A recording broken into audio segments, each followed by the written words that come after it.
حي على الفلاح.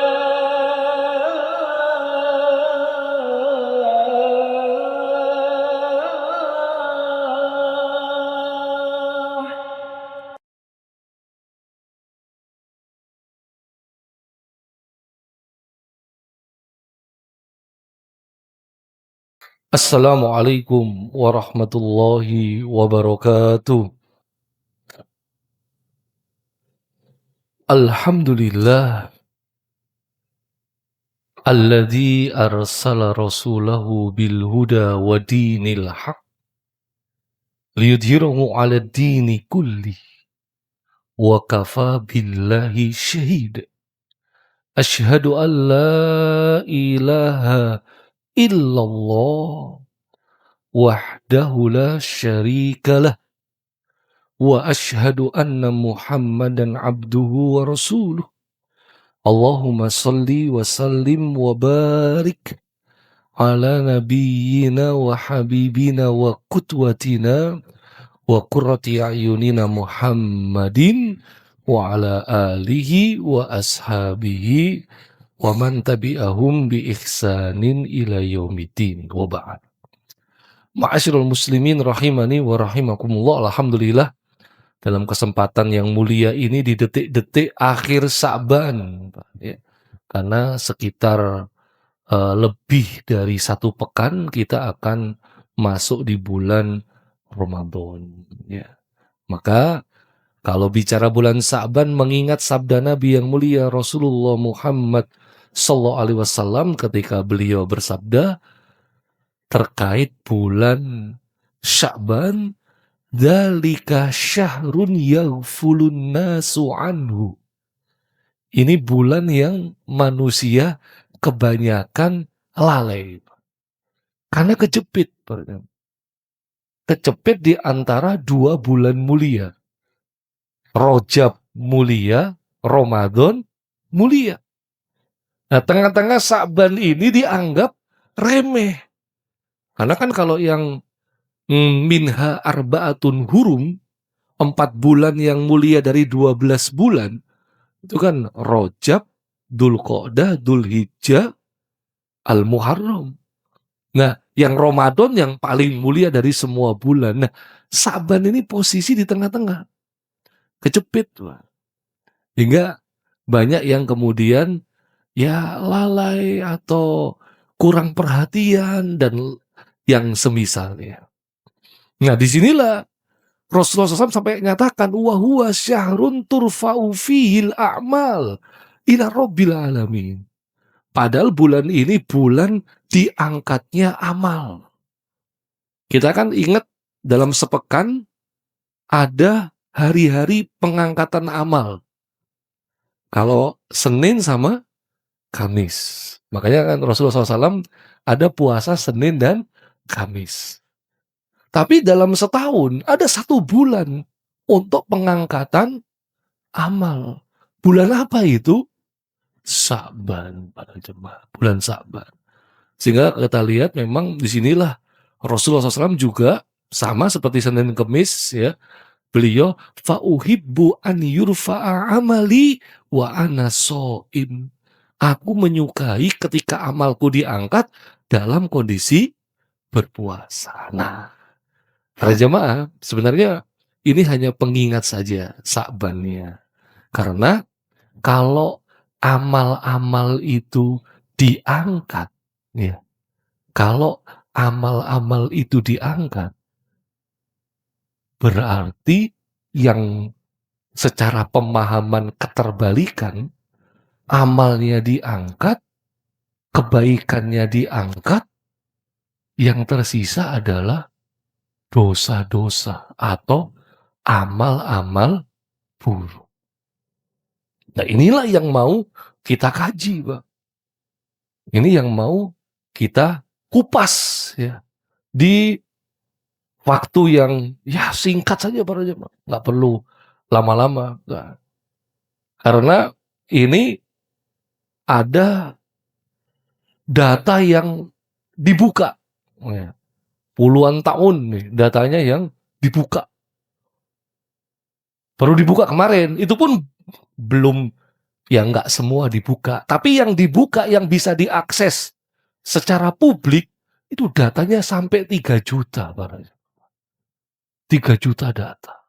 Nah, ini yang kita mau coba kupas kaitannya dengan Sa'ban dan kaitannya tentang kerusakan moral bukan personal, tapi sistemik.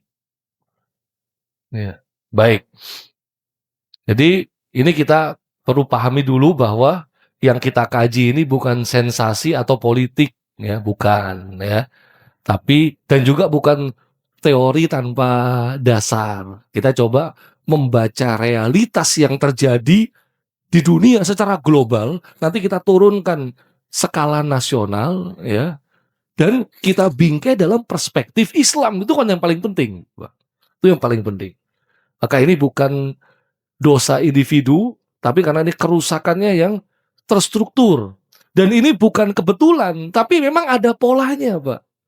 Dan data dibuka ini, ya, ini pasti memang sengaja. Sengaja. Ada yang membuka, tapi semua itu tentu terkait dengan ketentuan takdir dari Allah Subhanahu wa Ta'ala. Ya, kalau kita lihat quote-nya di sini, para jamaah, ya, kerusakan yang terjadi hari ini bukan lagi kesalahan perorangan, tapi sudah kerusakan secara sistem. Baik. Nah, jadi kalau ini bulan Sa'ban, ya, kita sudah bahas sedikit tadi ketika amal-amal kita diangkat, ya. Yang diangkat bukan cuma sholat sama puasa, zikir, para jamaah, tapi juga sikap kita terhadap kemungkaran.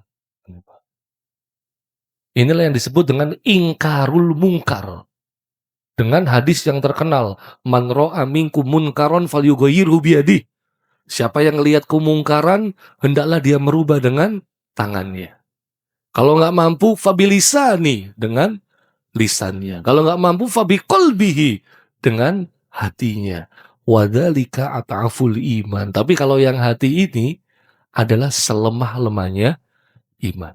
Sehingga para jamaah ini sebenarnya kita juga kaitannya dengan ingkarul mungkar. Ada kemungkaran, ada kerusakan, ada kemaksiatan secara sistemik. Bukan personal. Sikap kita gimana? Diam, membenarkan, melawan, ya. Jadi posisinya mendukung, menolak, atau berupaya netral. Padahal netral itu udah sikap. Netral itu udah sikap. Atau justru menormalisasi, ya. Sehingga inilah tadi kaitannya. Sa'ban, amal diangkat, tapi kondisi umat, kondisi dunia, kerusakan dan dosa itu dibuka oleh Allah Subhanahu wa Ta'ala. Para jemaah, apa sih, para jemaah, ya, yang dibuka? Nanti kita akan bahas khusus itu, ya. Tapi kita coba secara umum dulu. Secara umum, 14 abad yang lalu Allah Subhanahu wa Ta'ala sudah nyatakan doharul fasadu fil barri wal bahri. Telah tampak kerusakan di daratan maupun di lautan. Bima kasabat aidinas. Yang mana kerusakan itu karena perbuatan tangannya manusia. Sehingga ini kan lagi rame kerusakan ekologi, para jemaah, ya. Kerusakan lingkungan.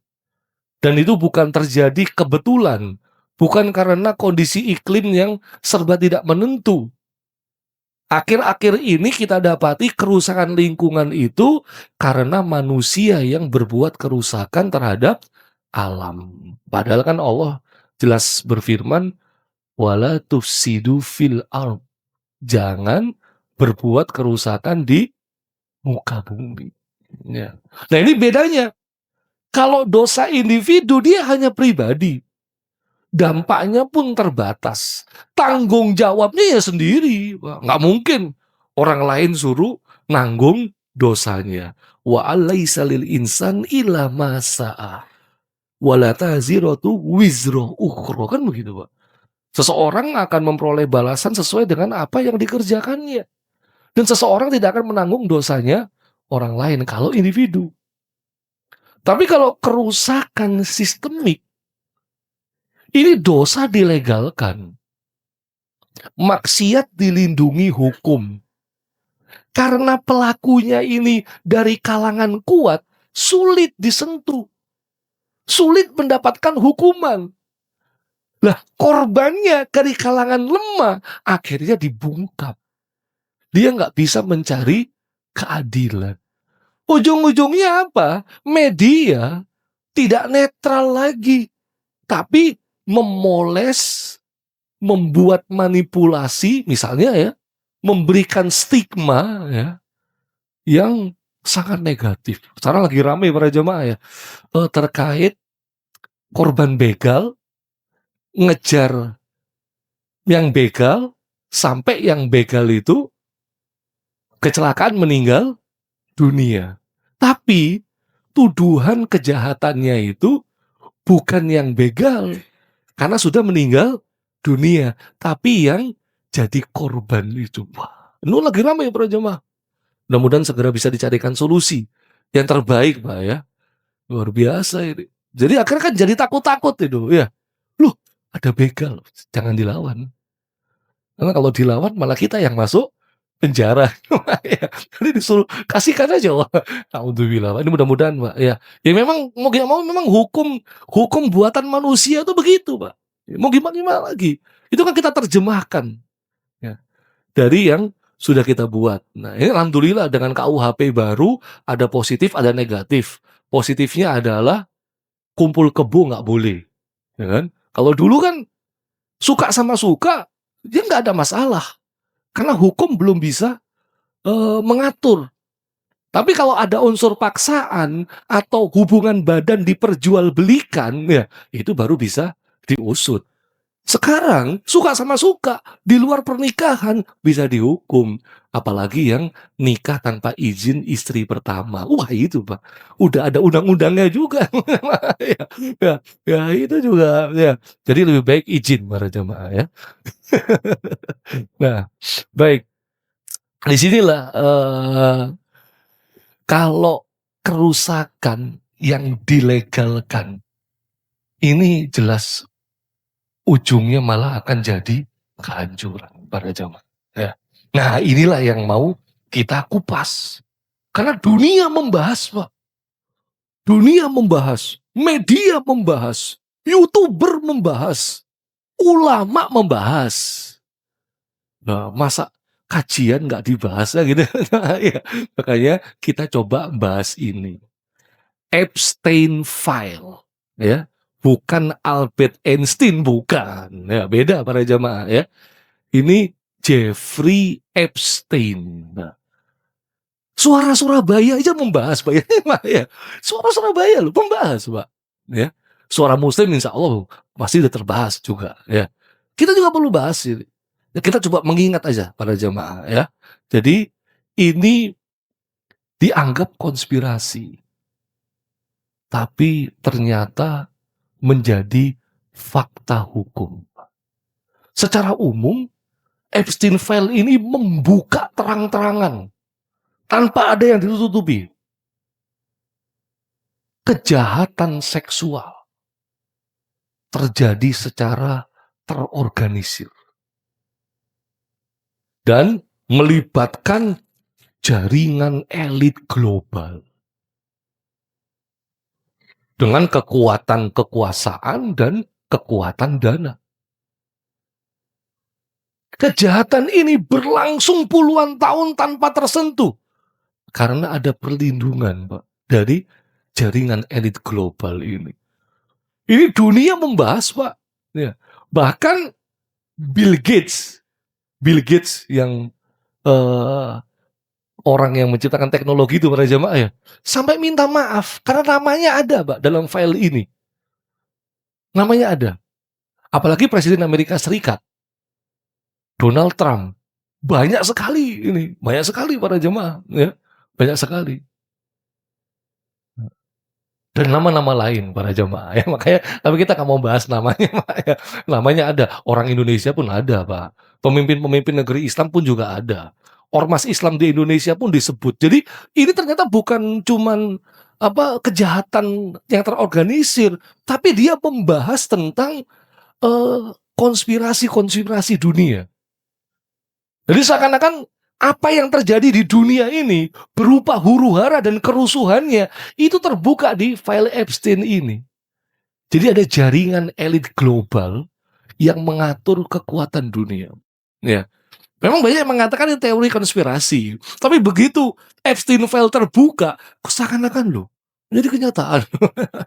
Jadi kenyataan. Nanti kita di penutup kita bahas sikap seorang Muslim itu yang benar yang kayak gimana, Pak, untuk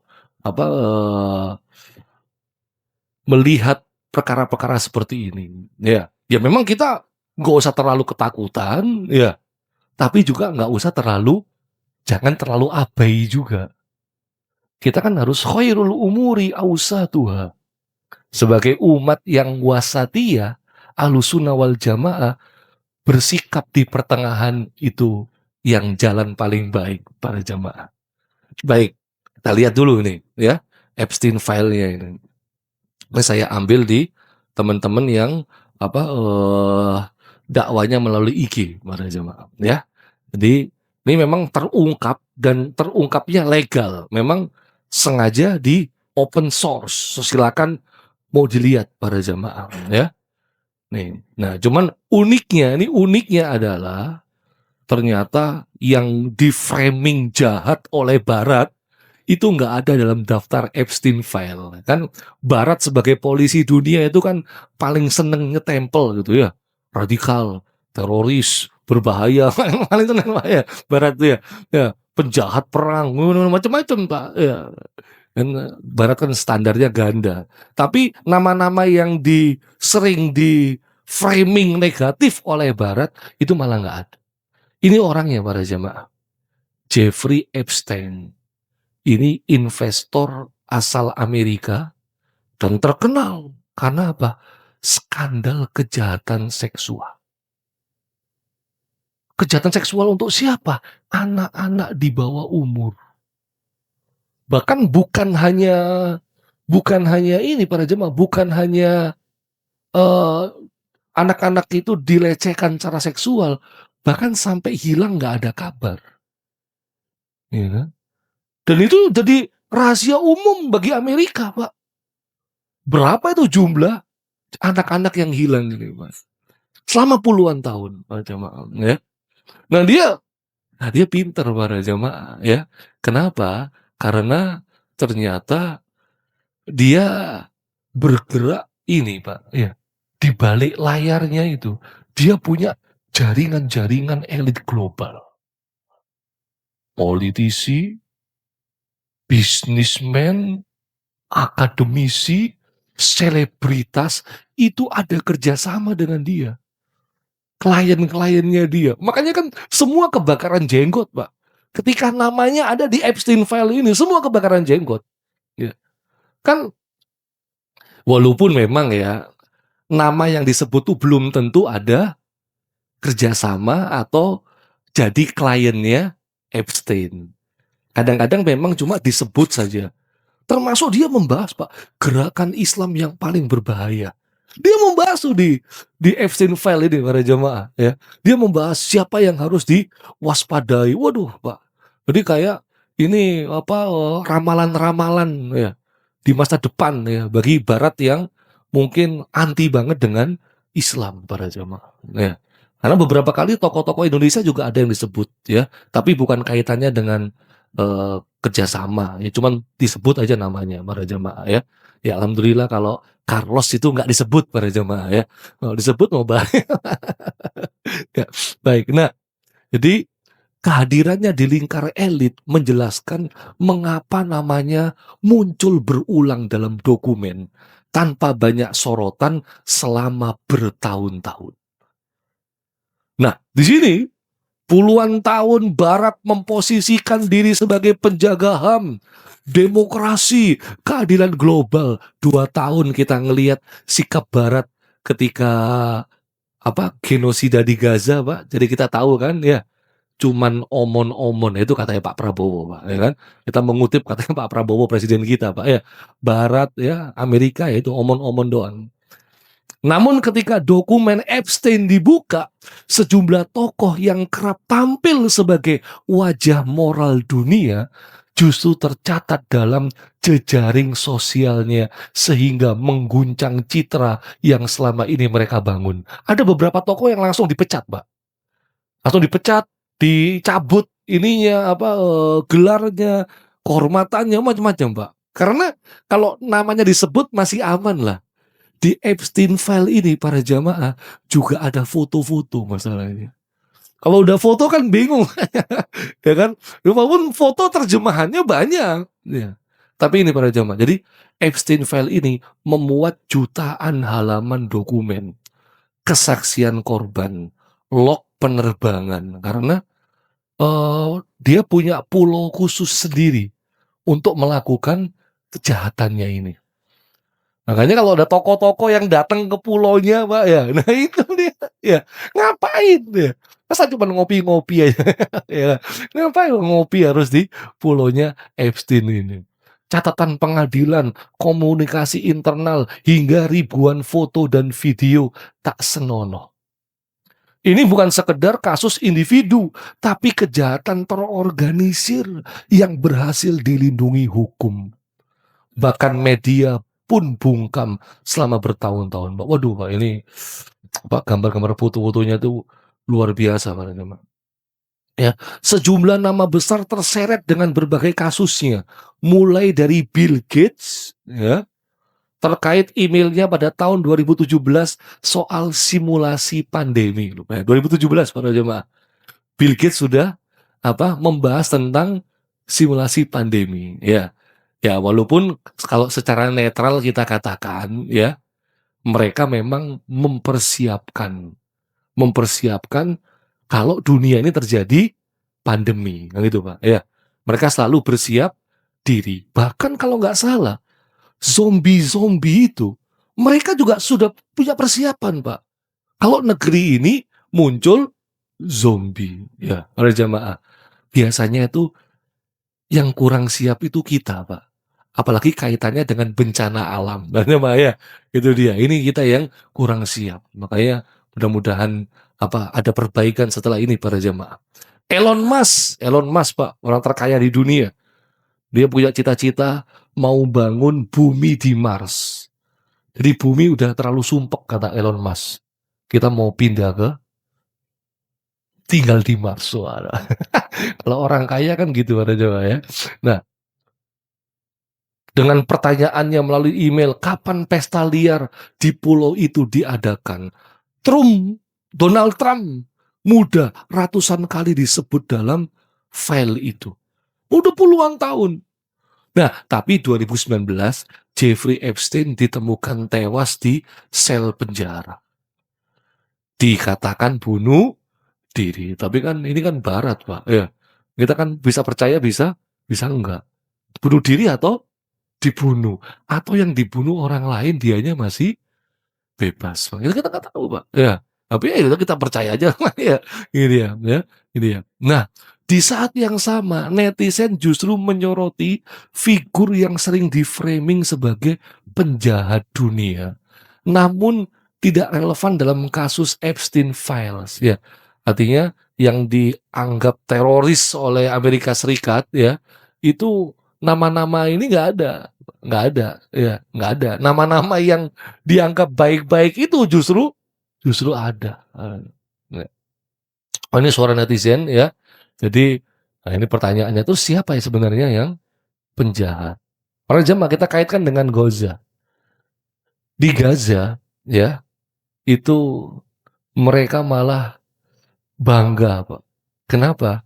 Yang kami lawan ternyata setan dari kalangan manusia.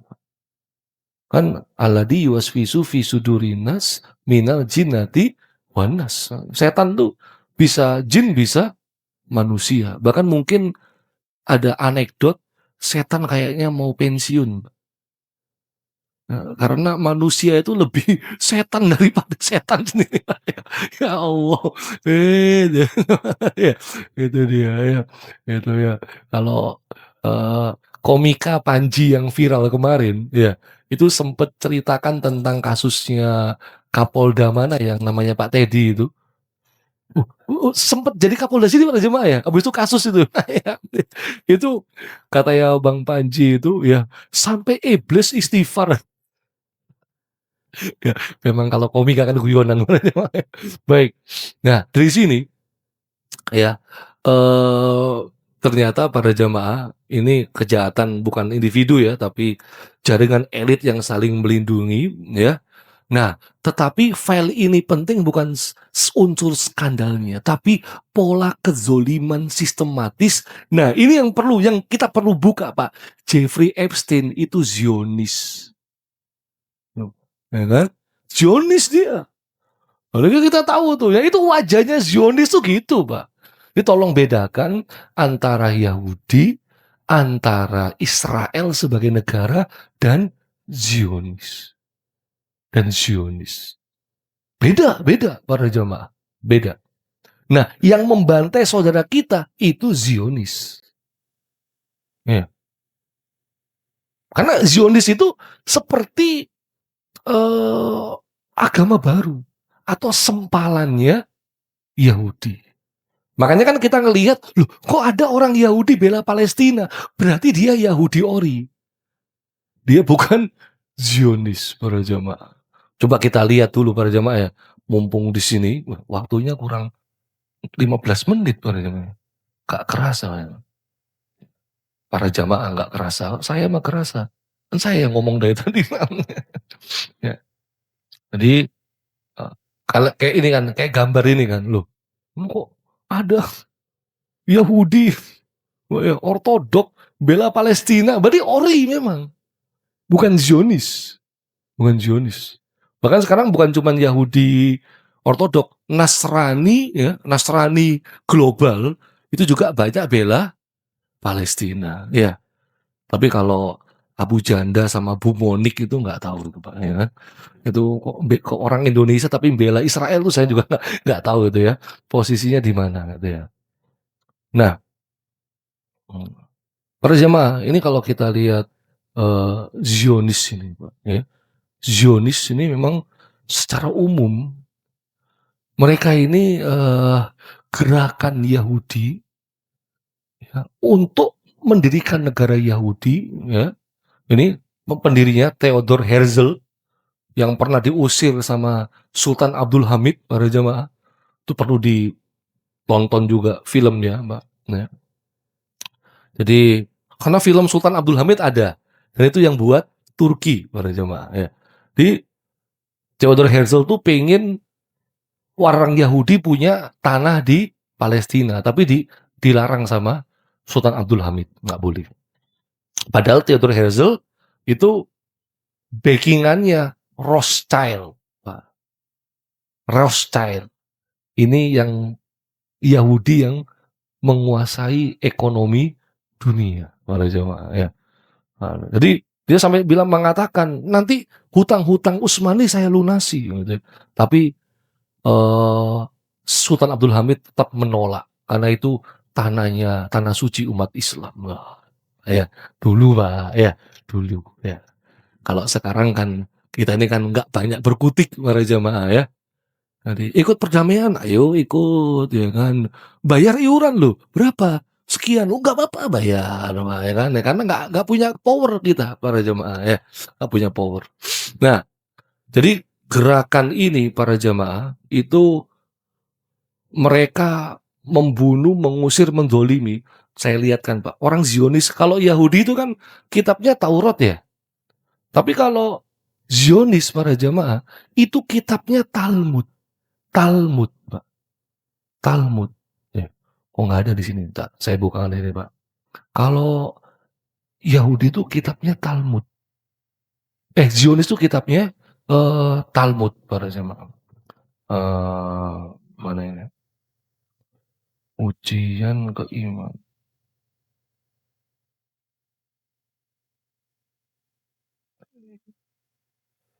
Yang di sini tadi ada. Waduh ini belum buka filenya nanti nyari-nyari filenya mau nggak ketemu-ketemu Pak coba. Mana ini? Talmud, kitab Talmud. Ya udahlah para jamaah, pokoknya kalau saya lupa itu filenya. Jadi kitab Talmud itu isinya itu Pak, saya bacakan ya, saya masih ingat sedikit. Jadi kalau Yahudi kan Taurat, Zionis Talmud. Talmud itu kitab okultisme, kitab sihir, kitab setan sebenarnya. Isinya salah satunya begini, Pak. Hanya orang-orang Yahudi yang manusia. Selain orang-orang Yahudi bukan manusia, melainkan binatang. Pak. Rasis banget itu, Pak. Rasis banget. Makanya mereka itu kayak bunuh saudara kita di Gaza itu kayak bunuh nyamuk, Pak. Karena keyakinan Zionis. Bilang, bayi kamu bunuh, iya, teroris bayi itu. Bayi dibilang teroris, gila para jemaah. Ini kita berhadapan dengan kekuatan Zionis ini, Pak. Nanti kalau kita tarik lagi, kita bisa bicara tentang kekuatan organisasi Yahudi internasional yang bercengkrama lama, termasuk bercengkrama lama di Indonesia. Masih ingat nggak apa itu, Pak? Yang punya gedung setan di Jalan Tunjungan. Sekarang jadi kantor BPN. Apa itu? Lupa para jemaah. Freemason.